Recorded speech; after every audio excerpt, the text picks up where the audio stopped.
This is a sensitive issue because the men and women on the borders are sticking their life out every day. We bow down to them for their services to the country. All of us are well and doing what we have to do only because you are doing what you have to do, otherwise we wouldn't be able to do what we're doing.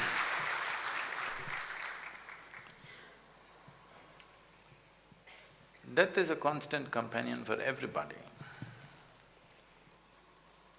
I'm not trying to belittle this, but a soldier is more conscious of this than anybody else. Most other people believe generally that other people die. They never think they die. But a soldier knows he or she can die any moment.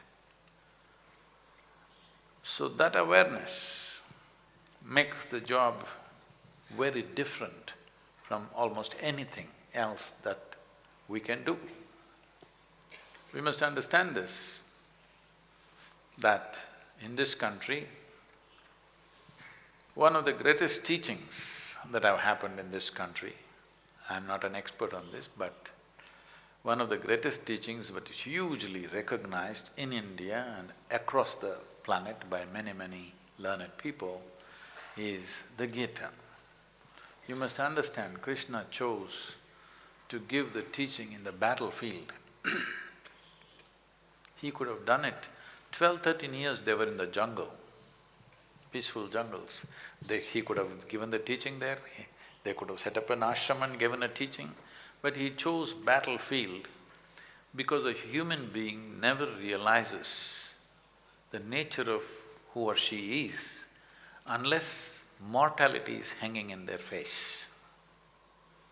The reason why I'm constantly talking about death, I refer to people's death, but then it becomes very oppressive if I keep on talking about their death, so I keep talking about my death. To a point where recently somebody asked, is Sadhguru healthy, is something wrong with his health? Nothing wrong with my health. But you may be healthy, but you still die. You may be young, you may still die. You may be fit, but you still die. Only when you're conscious of your mortality, exploring the nature of my existence becomes a natural aspiration. What is beyond this body? I'm not trying to belittle the situation of the Jawans and the officers who work on the borders, facing extreme situations and danger and death in real time, not as a concept, real time. I'm not trying to in any way belittle that, but I'm saying this is also a tremendous place where one to turn inward, because it is natural for a human being, when you are conscious of death, you want to know what is beyond this body. And that longing is called spiritual process.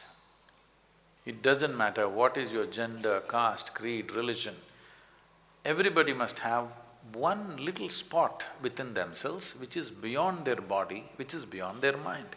If this comes into their experience, when the time comes, either in natural ways or in unnatural ways, when time comes to shed this body, you will do this very gracefully. For every human being, I'm not just saying for a soldier, for every human being it will come. You don't know when it will come.